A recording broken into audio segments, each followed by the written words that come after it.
You know that feeling when you step into your greenhouse in January and it's colder than your refrigerator? Like when you're running electric heaters nonstop just to keep seedlings alive, or watering twice a day because the soil dries out in hours. There's a breaking point most greenhouse owners hit where they realize they're spending more on electricity and supplies than they'd spend just buying vegetables at the farmer's market. And the frustrating part is, you thought a greenhouse meant freedom. Instead, you've got a second job fighting battles you keep losing. This might shock you. Indigenous growers in cold climates harvested fresh vegetables year-round with zero electricity, no daily watering schedules, and definitely no credit card bills. They understood something modern garden centers will never tell you. You're watering your greenhouse twice a day because the soil dries out in 4 hours. You're running electric heaters from November through March, watching your utility bill climb past $100 a month. You're replanting seedlings every few weeks because something keeps killing them. Frost damage, pest explosions, mysterious wilting that no YouTube tutorial can explain. And every time you step into that structure you built with so much hope, you're doing triage instead of harvesting. You're fighting battles. You're applying products. You're spending money to solve problems that shouldn't exist in the first place. Think about it. A greenhouse was supposed to give you freedom. Tomatoes in January, lettuce in December, fresh herbs, while your neighbors are buying wilted supermarket basil for $6 a bunch. Instead, you've got a maintenance prison that demands attention every single day, like a colicky infant. Miss one watering session, and everything looks stressed. Skip one pest check, and suddenly aphids have colonized your entire pepper crop. The whole operation feels like gardening on hard mode. Meanwhile, indigenous growers in climates way harsher than yours were pulling fresh food year-round with zero electricity. No daily watering schedules, no pest control products, no replacement seedlings shipped in from garden centers. They were growing in regions where winter lasted 8 months and summer barely showed up. And they weren't struggling. They were thriving. Here's the reality most greenhouse owners never hear. You're gardening backwards. You've been taught to build a monoculture fortress and then spend all your time and money defending it against nature. That's the model garden centers want you to follow because it keeps you buying their solutions. Buy this heater when plants get cold. Buy this spray when pests show up. Buy these seedlings when yours die. It's a subscription model disguised as self-sufficiency. But here's what those indigenous growers understood that modern marketing has buried. A greenhouse isn't supposed to be a climate-controlled isolation chamber where you recreate summer conditions by force. It's supposed to be an ecosystem that works with natural systems instead of against them. When you design relationships between plants, soil, water, and even insects, you create a structure that regulates itself. You stop being a maintenance technician and start being someone who checks in occasionally to harvest. This might shock you, but the difference between a greenhouse that demands your presence twice daily and one that produces year-round with minimal intervention isn't more expensive equipment. It's design. Specifically, it's understanding 4 core mechanisms that indigenous growers figured out through centuries of observation. Mechanisms that work whether you're running a small hoop house in your backyard or managing a larger structure. Mechanisms that function without electricity, without daily labor, and definitely without a credit card tied to the local garden supply store. Now, let's talk about the first mechanism that changes everything: thermal mass. You're probably running electric heaters because you think a greenhouse needs constant added heat to stay warm overnight. But here's what most people miss. Heat doesn't disappear. It moves.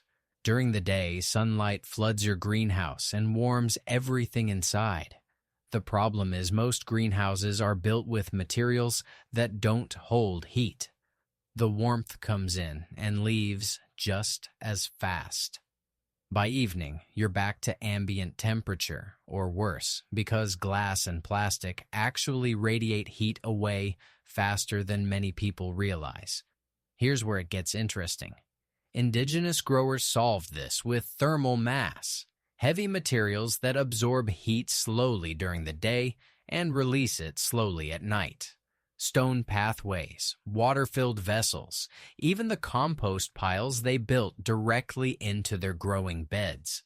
These weren't decorative choices. They were passive heating systems that worked around the clock without any fuel cost. A 55-gallon drum of water sitting in your greenhouse can absorb an enormous amount of thermal energy during sunny hours. Then, as temperatures drop overnight, that barrel releases warmth gradually, moderating the temperature swing that kills seedlings. Think about the difference.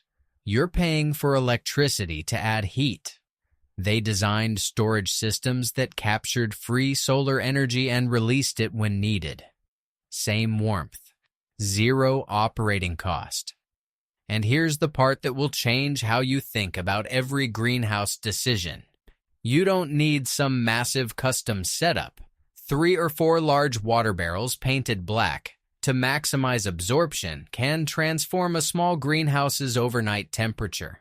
Stone pavers along the north wall where winter sun hits strongest. Even clay pots filled with water and stacked in corners. You're not adding heat. You're designing storage, but thermal mass is only part of the equation. Now, let's talk about water, specifically how you capture it and how you deliver it. You're watering twice daily because your soil dries fast and your plants are shallow-rooted monocultures competing for the same moisture. Indigenous systems approached water completely differently. They captured rainfall from any available surface, greenhouse, adjacent structures, and stored it in those same thermal mass barrels. Dual purpose. Then, instead of surface watering that evaporates within hours, they used deep watering strategies that encouraged roots to grow downward into cooler, more stable soil layers. Here's what most people completely miss. When you water shallowly every day, you train plant roots to stay near the surface where moisture appears. Those roots sit in the zone with the most temperature fluctuation, the fastest evaporation, and the highest pest pressure. You've created dependence. But when you water deeply once or twice a week, you force roots to search downward. They establish in soil that holds moisture longer, stays cooler in summer, and warmer in winter. Your plants become more resilient, and you're freed from the twice-daily watering routine that's eating your schedule. Combine thermal mass water barrels with a simple drip or soaker system, and you've got passive irrigation. The barrels warm during the day, keeping stored water from shocking plant roots with cold doses. At night, they release warmth, while your irrigation setup delivers deep moisture on a schedule you control. You're not fighting daily evaporation. You're working with soil physics. Now, here's where things get really practical. The third mechanism solves your pest problem and your fertility problem simultaneously. Polyculture guilds. You're growing tomatoes in one bed, peppers in another, lettuce in a third. Monoculture rows. And every pest that specializes in any of those crops sees your greenhouse as an all-you-can-eat buffet with no obstacles. Aphids don't have to search for their next pepper plant. It's 6 inches away. Whiteflies can colonize an entire tomato section without encountering a single plant they dislike. Meanwhile, you're buying fertilizer to replace nutrients those heavy feeders are pulling from the soil because nothing in your system is putting nutrients back. You've built the exact opposite of a self-regulating ecosystem. You've built a system that requires constant external inputs to prevent collapse. But here's the reality. Indigenous growers did something radically different. They planted relationships. Tomatoes next to basil, which deters certain pests and attracts beneficial insects. Marigolds scattered through beds because their root exudates repel soil nematodes and their flowers draw in pest predators. Lettuce tucked under taller plants where it gets afternoon shade and doesn't bolt as fast in spring. This isn't just companion planting as a nice idea. It's functional design. The tomato plant creates a microclimate, shade and humidity that the lettuce uses. The basil emits compounds that confuse pest insects searching for tomatoes. The marigold roots are literally changing soil chemistry in ways that protect neighboring plants. And here's the part that saves you money. Many of these companion plants are nitrogen fixers or dynamic accumulators. They're pulling nutrients from deep soil layers or even from the air and making them available to shallow-rooted neighbors. You're building fertility into the system instead of buying it in bags. The classic teaching example is the Three Sisters Guild: corn, beans, and squash together. The corn provides a trellis for beans to climb. The beans fix nitrogen from the air and feed it into the soil where corn and squash can use it. The squash spreads across the ground as a living mulch, shading out weeds and keeping soil moist. 3 plants, 3 different root depths, 3 different nutrient needs, all supporting each other. No fertilizer purchases, no weeding battles, no pest explosions because the diversity confuses specialists. You can translate this exact principle into greenhouse beds. Tomatoes with basil and marigolds, peppers with cilantro and nasturtiums, lettuce intercropped under taller plants. Each combination creates a mini ecosystem where plants are doing work for each other instead of competing. And here's where it gets really practical. As those companion plants grow, you're not bagging up trimmings and buying compost to replace nutrients. You're doing chop and drop. Cut the basil back and leave it as mulch around the tomato. Pull the spent lettuce and lay it directly on the bed. Those plant materials break down in place, feeding soil organisms that create the exact nutrients your remaining plants need. This is in-place composting. No compost bin, no turning piles, no waiting months for materials to break down before you can use them. The bed itself is the composting system, and the plants growing in it get first access to release nutrients. You've turned your greenhouse into a soil-building engine that gets more fertile every season, instead of more depleted. Now, here's the fourth mechanism, and this is where most people realize they don't need a massive structure to make this work. Microclimate design. You're treating your greenhouse like one uniform environment. Same temperature everywhere. Same humidity. Same light exposure. But here's what indigenous growers figured out. They created zones. The north wall where winter sun hits. That's your warm zone for heat-loving crops and your thermal mass placement. The south wall that gets shaded in summer. That's your cool season crop refuge when everything else would bolt. The east and west ends where morning and afternoon sun create different temperature patterns. Corners where humidity pools because airflow slows. These aren't problems to eliminate, they're features to use.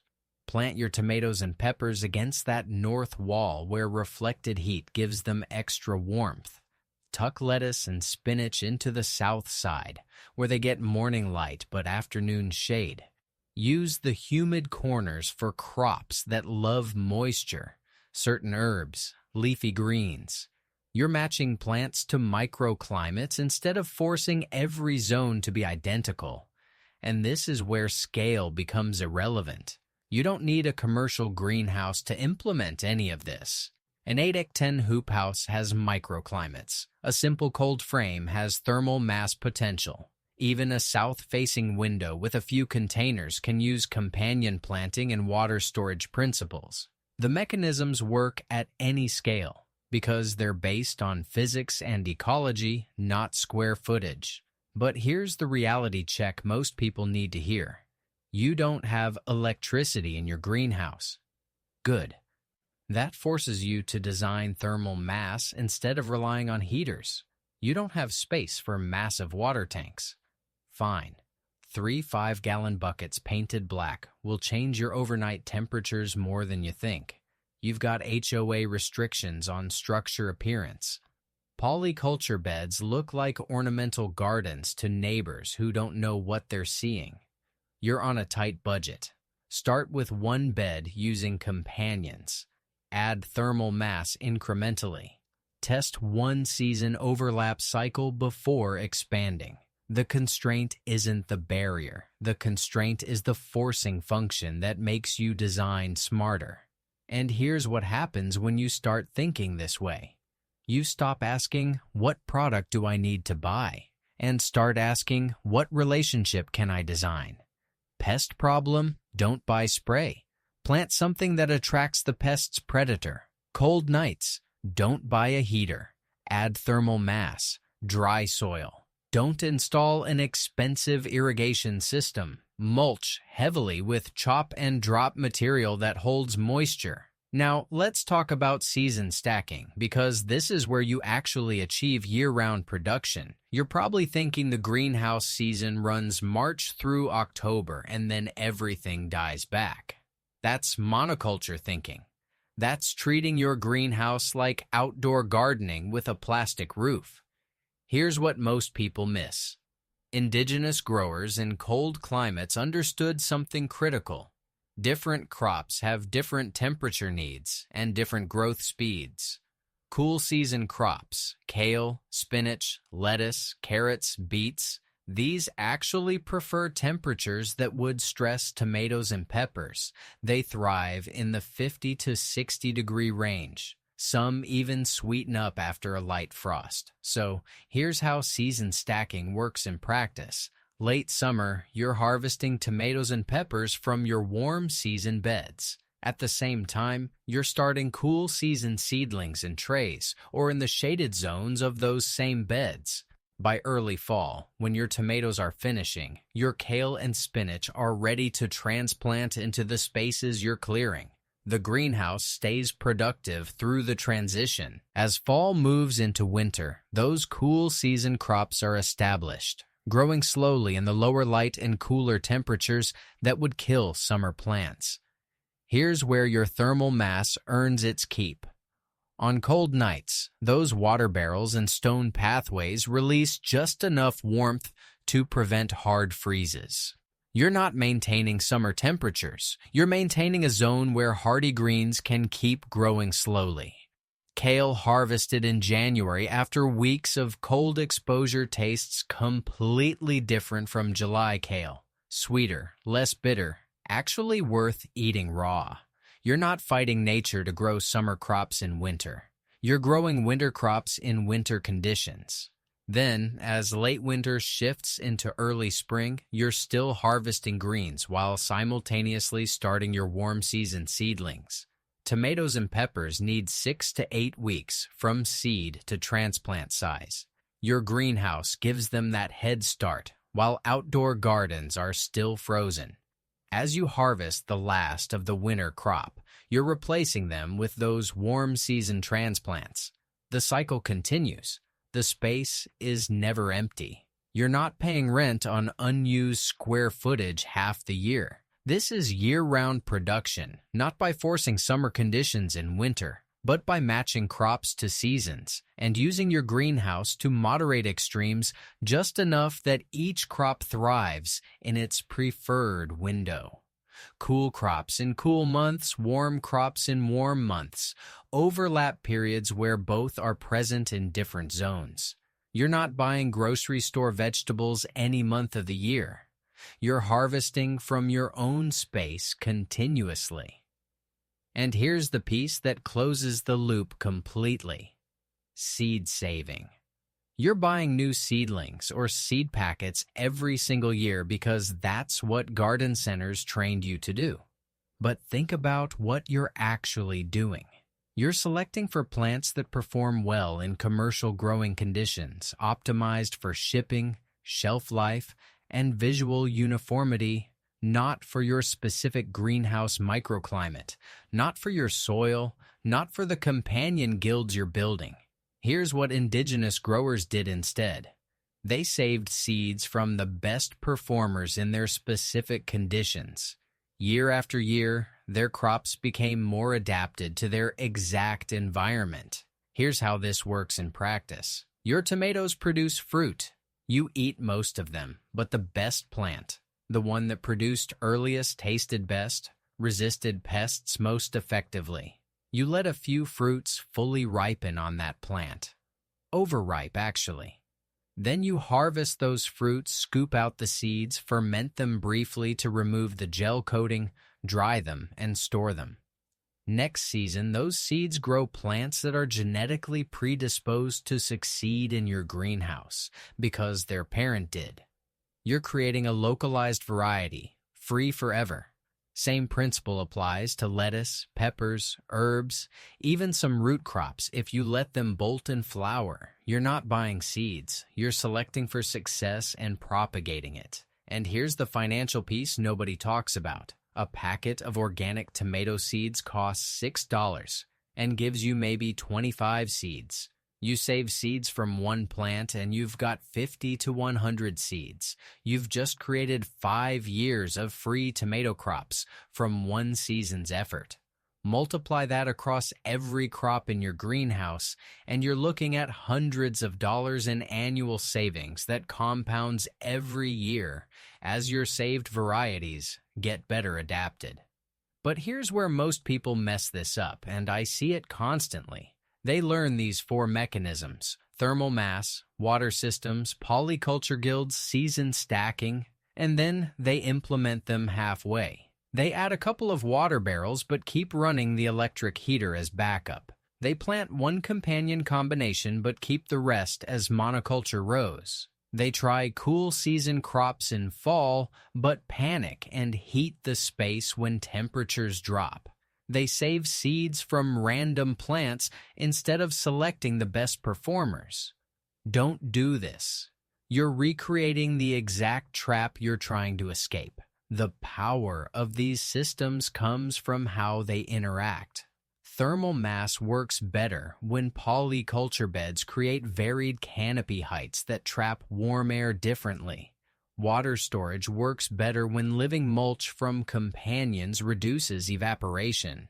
Season stacking works better when your soil is building fertility year-round through chop and drop instead of depleting. These aren't individual techniques you pick and choose from. They're interconnected relationships that strengthen each other. Think about the opportunity cost here. Every dollar you spend on an electric heater is money you're not investing in thermal mass that works forever without operating costs. Every weekend you spend watering and pest battling is time you're not spending with family or on projects you actually enjoy. Every season you buy new seeds instead of saving your own is a missed opportunity to develop varieties perfectly adapted to your conditions.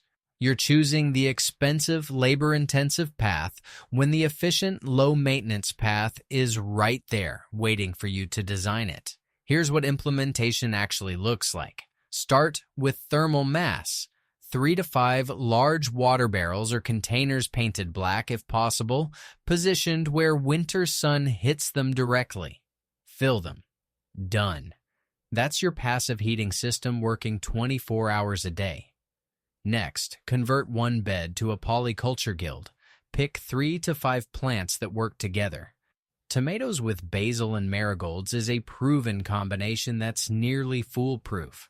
Plant them together in the same bed space you'd normally give to tomatoes alone. As they grow, practice chop and drop. Trim excess growth and leave it as mulch. You're building the fertility cycle right there. Third, set up basic water capture. Even one rain barrel connected to your greenhouse roof downspout changes everything. You're harvesting free water and creating thermal mass simultaneously.